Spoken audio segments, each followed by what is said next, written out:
I'll never forget that night. I don't think I could, even if I wanted to. It started off as a normal sleepover. Just two best friends hanging out at Luke's place, playing video games and talking about random stuff.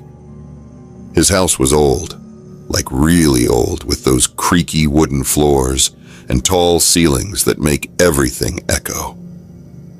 Luke always joked that it was haunted, but I never paid much attention. That night, though, things took a turn. It was around midnight, and we had just finished watching a horror movie. You know, just to get into the spirit of things. We were lying on the floor in our sleeping bags, lights off, just the soft glow of the TV flickering in the background. Luke's parents were out of town, so it was just us. We were talking about school, girls, whatever came to mind, when I heard it. At first, I thought it was just my imagination, or maybe the house settling, like old houses do, but then I realized it wasn't stopping. "Did you hear that?" I asked, sitting up. Luke looked at me like I was crazy. "Hear what?" "Shh," I said, straining to listen. It was faint, barely there, but I swear I heard whispering. Like someone was talking right next to me, but there was no one else in the room. Luke finally heard it too. His eyes went wide. "What the?" We both sat there, frozen, listening to the walls. The whispering got louder, more distinct. I could make out words, but they were jumbled, like someone was talking through a bad connection. I remember feeling this deep, gut-wrenching fear, like something was terribly wrong. "Maybe it's the wind," Luke suggested, but I could tell he didn't believe it. The whispers were coming from inside the walls, not outside. There was no wind in the room, and it wasn't like the sound was drifting in through a window. It was like the walls themselves were talking. We both scrambled to our feet, grabbing flashlights. The room suddenly felt a lot colder, and I could feel the hairs on the back of my neck stand up.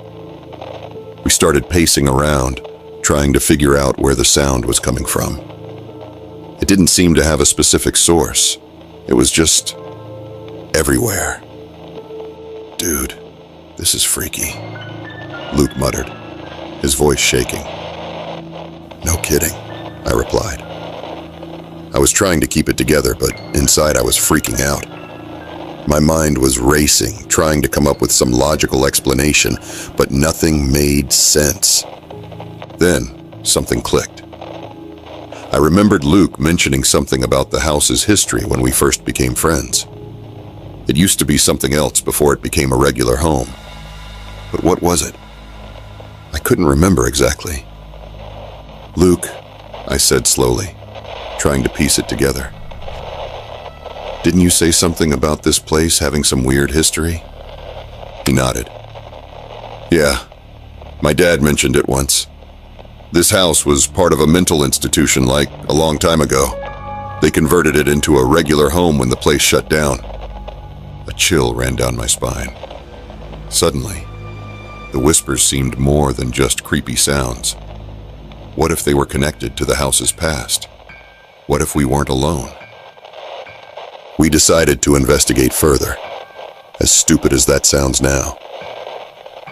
We started knocking on the walls, listening for anything that might explain the noise. When we got to the far corner of the room, the whispering stopped. Dead silence. But as soon as we moved away, it started up again. "What the?" Luke whispered. "Hold on," I said, stepping closer to the wall. It was then that I noticed something I hadn't seen before. There was a small, almost invisible seam running vertically along the wall, like a hidden door or panel.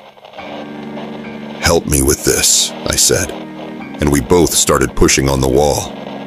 It didn't budge at first, but then, with a loud creak, it slowly swung open. Inside was a dark, narrow space, barely wide enough to fit a person.